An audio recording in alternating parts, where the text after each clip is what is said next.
country this is. Very rural indeed. The only real sort of towns around here are Hereford and Ross-on-Wye. Hello again. Good to see you. Hope you're going to come fishing with me this time. We're way down south on the way to Cornwall, but I've stopped off overnight, me and the missus, in a charming cottage in Monmouthshire. I think it's Monmouthshire. It could be Monmouthshire, Herefordshire or Gloucestershire, I'll have to check, but anyway it's the lower reaches of the River Wye. On this particular video I'm afraid I can't do comments because it's club water that stipulates those as the rules. So if anybody wants any information about what I've been doing, not the location mind you, just maybe the techniques, by all means send me a personal message on Facebook. That's SoulTrader57 on Facebook. Okay. And the lovely River Wye in, I think it's Monmouthshire here, near Ross-on-Wye. A little way downstream my club has a small stretch of water, so I'm going to give it a go with a luncheon meat, maybe for chub or barbel tonight. And there she is, the magnificent River Wye in all her glory. Running quite a nice level, I don't know, I guess maybe 18 inches on. I'm not familiar with the river, so it's difficult to say. I've just got a couple of hours or so to spare, and I'm just going to basically roll meat, Freeline style. Maybe a lobworm as well. Very faint chance of a chub or a barbel, and maybe a perch somewhere in these holes under these trees on the near margin. Lots of willows. Good cover. This is looking downstream. There's a big fish rolled over down there already. So, yeah. Looks very promising.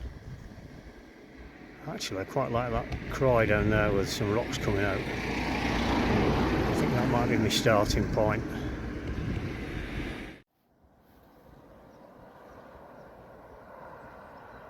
This looks like a cracking pool here. Lovely feature there, that the way that current sweeps under those willows.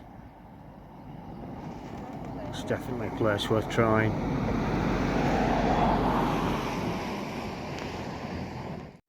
Well, this is swim number one.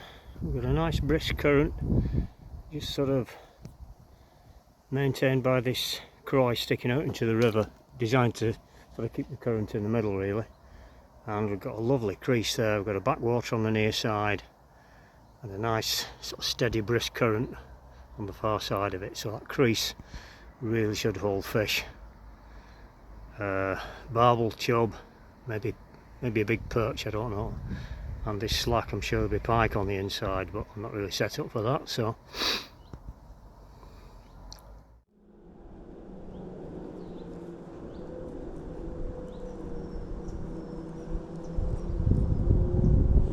luncheon meat on. I'll try a banded pellet a bit later as well. There's a swivel and an AA shot, and that's pretty well it. I've put a few bits of luncheon meat in. I'll just cut them into strips and I'll just tear a piece off so they're not too uniform in shape. They say that square chunks of luncheon meat can frighten educated barbel and chub. So a bit more irregular in shape. I'll put a few more in, let them trundle down that crease.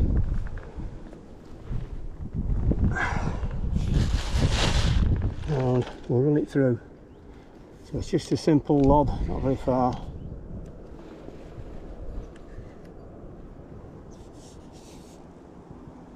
Simple lob across and up. And all I do is keep in contact with that bait as it drifts and wait for interference basically. The braid line's very sensitive, so I should be able to feel that even if a fish just breathes on it. Going around into the crease there now.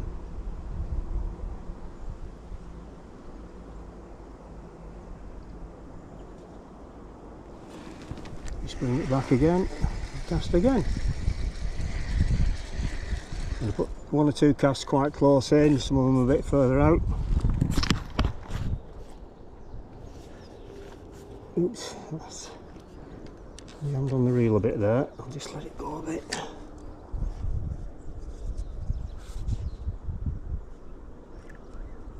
Stuck on the bottom. That's our meat gone. Another piece.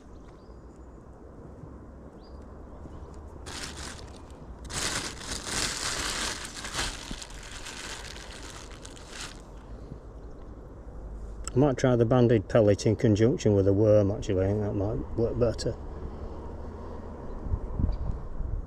So it's got the action of the worm and the natural bait appeal, but also a bit of a smell from the halibut pellet. There we go again. Keep in touch, let it sink and swim round. A little bit like urine nymphing really.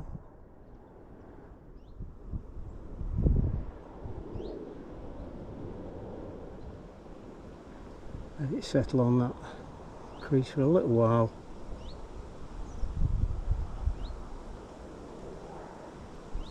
Whoa! That was a bite and something pretty vicious. I thought he'd broken me then. God, he's half straightened the hook.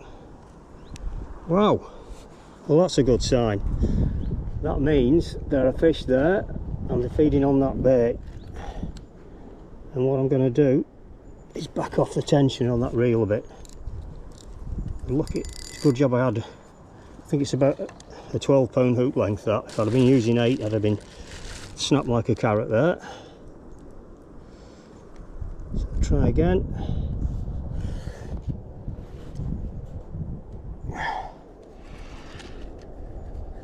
And just as it settled on that crease. There we go again.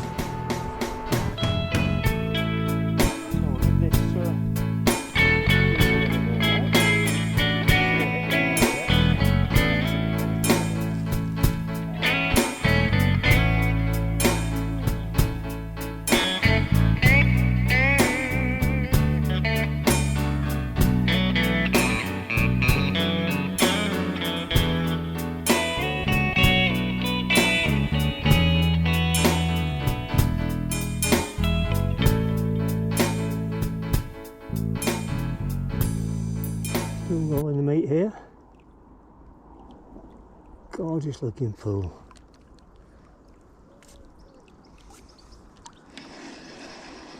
It just absolutely screams fish, basically. Meat out there.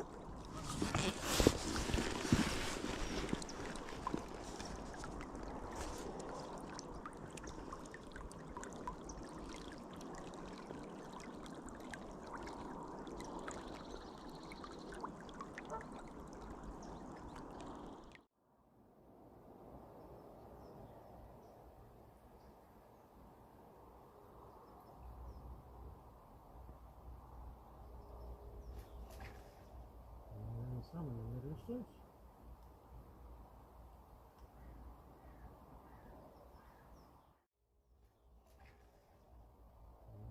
Salmon in the distance.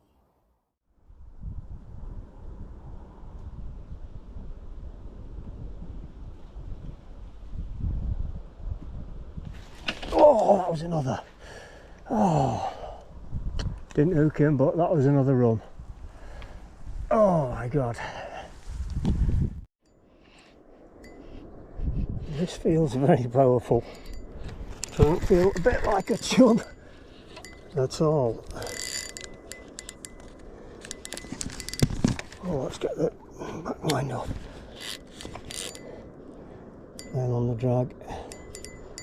That is, without doubt, a barbel.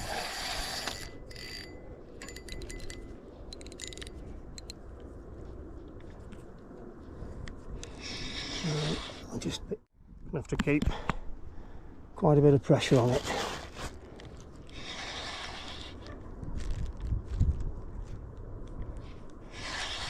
showing you his boss basically.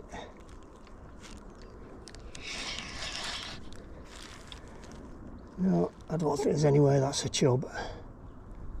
No sir.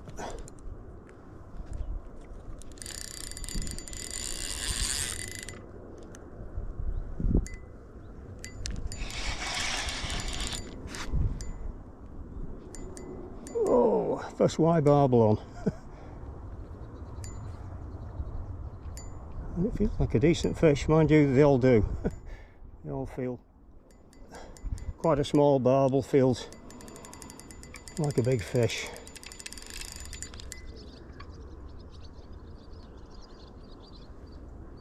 Fortunately, he's behaving himself and staying in the river there, not going for a snag, not that I know of anyway.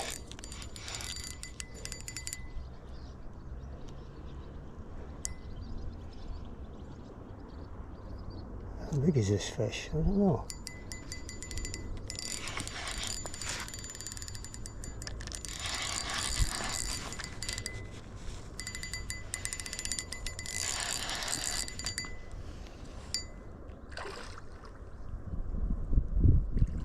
There it is. Getting on the surface, wallowing. And we've got a chance of getting into the net then.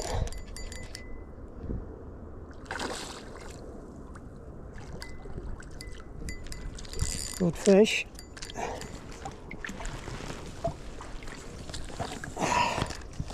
She's getting in the net now.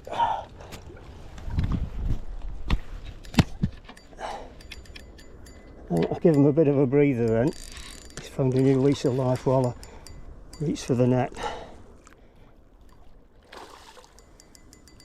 Come on, boy. Back you come. Oh, it's a good fish. It's a good fish. It's a good fish and it's in the net.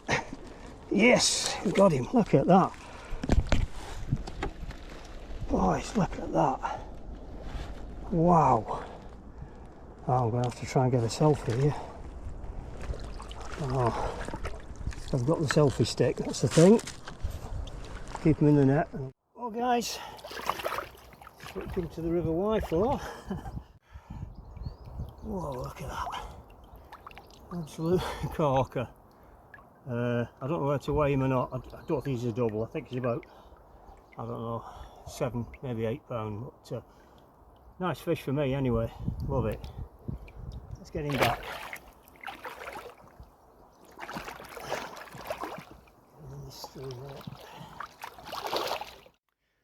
Well, you can see with the free lining just how simple the method is, and you know how easy it is to pick up. I'm saying easy, you do need to practice it a bit, but in essence it's so simple. You just basically keeping in touch with that bait, letting it run through the pool or the glide or whatever, or run in as natural a manner as possible, and just using your sort of sensitivity to detect a fish interfering with the bait. Couldn't be any simpler. Also very little tackle required, one rod, any odd bits and pieces and a little bit of bait in a rucksack which goes on my back. So I can walk for miles, all I'm doing is carrying a rod and a net, and I can try as many swims as I want. Even 2 or 3 hours you can cover maybe anything up to a dozen swims really. Just a cast or 2 here and there. You're finding the fish rather than relying on them to find your great big pile of grown bait there. So you've no fancy rigs, no twizzle booms, no feeders, no stops, no hair rigs, no expensive grown bait. All I've used is basically luncheon meat, maybe, I don't know, half a tin, 2/3 of a tin, something like that, both on the hook and as an attractant. That's all I've been using.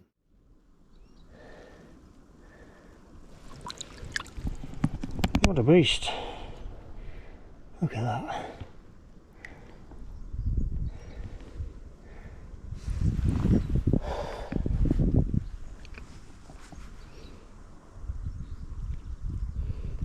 Getting a bit of oxygen there, just in that little head stream. That's it, away he goes, look. Wow. What a fish. Thank you. The only disappointing thing is when you look in this backwater, is the condition of the water. I mean, it's not really been a dry summer this year by any means. There's not been a prolonged drought. The river's carrying a bit of water. But look at all this gunge and algae. I mean, 20 years ago when I drove by and had a look over the same bridge, I think, I'm sure I can remember great swathes of ranunculus swaying in the current, and that seems to have gone, and now it's just replaced with grime basically. And it doesn't say a lot for this the scandal of the chicken farms further up the river and the pollution that it's supposedly causing. I mean, the EA really need to get onto this. I don't really understand what we're paying our licence money for. This is not clean water really. I'm sure there's chub and barbel down there, but good God, I mean, the rivers I fish back home, and the Darwin, Calder, Irwell, Yarrow, they're all rivers that were dead for more than a century, from the Industrial Revolution onwards up to the 1980s, and they look cleaner than this. I'm absolutely gobsmacked, I must say. As you can see, I'm a little out of practice. It's a couple of years since I attempted this method, and it was sort of 20 odd years before that since I've had a barbel. So I really do need to do a bit more of this and get more into the swing of it. 3 bites altogether, which should really have been 3 fish on the bite on the bank. So anyway, if you've enjoyed the video, please subscribe and give us a like, and I will love to see you next time for the next little angling adventure. Take care. Bye bye.